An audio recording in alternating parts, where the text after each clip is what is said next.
ఓడెక్కేదాకా ఓడమల్లన్న, ఒడ్డెక్కినాక బోడమల్లన్న. ఈ శాస్త్రం ఎరికే కదా, ఇప్పుడు ఎందుకు యాదికి వచ్చింది అని అంటారా? అసలు చెయ్యి పార్టీ లీడర్ల కళాపోషణ చూసే ఈ శాస్త్రం పుట్టిందా ఏంది అని అప్పుడప్పుడు అనుమానం వస్తుంది వల్ల. నాకని కాదు, మా ఇంటి పక్క పొంటుండే ప్రామిలోళ్ళకు కూడా నాతో ఇదే మాట అంటారు వల్ల, మోసమైపోయాయి అని. అందితే జుట్టు, అందకుంటే కాళ్ళు, ఇదేనట కదా. అంతేనా? అంతేనో కాదో మచ్చుకు ఇగో ఈ చిన్నపాటి ముచ్చట చూసి మీరే చెప్పుండ్రోళ్ళ నాకు జర చూడురి. ఇగో ఈడ జనాలతోని బైస్ చేస్తున్న సార్ను ఏర్పాటు చేసిరా. జుక్కల్ ఎమ్మెల్యే శ్రీమాన్ తోట లచ్చిం కాంతారావు సారు వారు ఏదో కార్యం పెట్టుకొని జుక్కల్ దిక్కచ్చిండు. అప్పుడే అక్కడ జనాలు సారు వారిని రోడ్డు మీద ఆపిరు. ఏమాయ కాంతారావు సారు, ఎమ్మెల్యేగా గెలిపిస్తే ఇది చేస్తా అది చేస్తా గట్ల చేస్తా గిట్ల చేస్తా అంటివి. 7-8 నెలలు గడిచే ఒడ్డుకెక్కుతివి, పత్తకు కూడా పోతివనుకుంటా నిలదీసిరు. మరి ఓట్లేసిన జనం గట్ల అడిగినప్పుడు ఎమ్మెల్యే సారు గిట్ల కాదు గట్లా అని చెప్పాలనా? ఇక వాళ్ళ మీదనే రుబాబు చేసిండోళ్ళ. తమాషాలు చేస్తురా, ఆఫీస్కి వచ్చి చెప్పుకోరనుకుంటా గరం గరమైందట.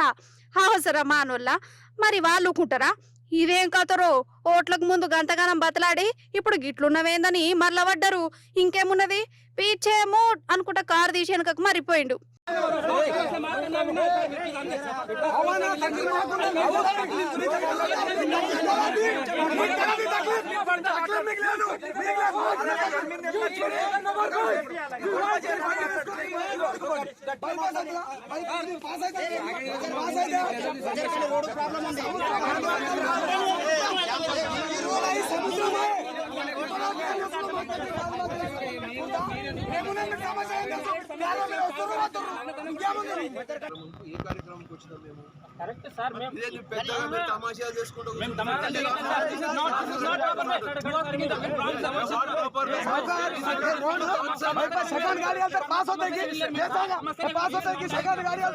కాదుల్లా, మాట అంటే మాట లెక్కనే ఉండాలి కానీ ఇచ్చిన మాట ఏడదానికి వచ్చి అని అడిగితే కోపాలెందుకు కావచ్చు వీళ్లకు?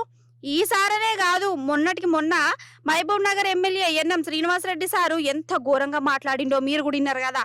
కరెంటు పోతే కొంపలు మునుగుతాయా, పెన్షన్ లేటుగతే భూకంపం వస్తుందా అని నిండు అసెంబ్లీలో ఏమేమో రాగాలు తీసే. ఆగో ఇన్నట్టు చేయుర్రి. ఒక అర్ధ గంట ఎలక్ట్రిసిటీ పోతే కొంపలు మునుగుతాయా అధ్యక్ష? చెప్పండి, గుండెల మీద చేసుకొని చెప్పమనండి. ఒక నెల రోజు పెన్షన్లు 15 రోజులు లేట్ అయితే ఏం ప్రళయం బ్రహ్మాండం బద్దలైతుంది అధ్యక్ష, నాకు అర్థం కాదు. మరి ముక్క ఓట్లప్పుడు చెప్పాలి కదా. ఇప్పుడు గిట్లానుడేంది, కొంపలు మునుగుతాయో భూకంపాలు వస్తాయో ఒకసారి రాజీనామా చేసి మళ్ళా ఓట్లాడక రాదు. ఎవరు కొంప మునుగుతుందో ఎవరి పార్టీలో భూకంపాలు వస్తాయో చూస్తావట అని అంటురు జనాలు. వీళ్ళనే కాదుల్లా, మన సీతక్కకైతే ఓట్లకు ముందు శాంతి పావురం చేతులు పెట్టి నోబెల్ శాంతి ప్రైజ్ ఇయ్యాలి అన్నట్టు చేసిందా లేదా? ఓట్లయిపోయినాక అక్కగారు ఏ తీర్లో మారిపోయిందో మనం చూస్తూనే ఉన్నాం. ఆగో ఏం తెలియదు ఒక్కొక్క ఏం తెలుసు నీ దురహంకారం బంద్ చేసుకో కేటీఆర్. ఏం తెలియదు అంటున్నా, అడుగు. ఇక వీళ్ళందరి పెద్ద సారు శ్రీమాను రేవంత్ సారు గురించి అయితే మీకెరికనే ఉన్నదేనా. పేగులు మెడలేసుకొని తిరిగే బాపతి సారు గురించి ఎంత తక్కువ మాట్లాడితే గంత మంచిదని జనాలు చెప్తారు. అందుకే ఎక్కువ మాట్లాడనేను కూడా చూసిరు కదా. ఇక గిట్లున్నదల్లా మన అధికార పార్టీ లీడర్ల కళా పోషణ.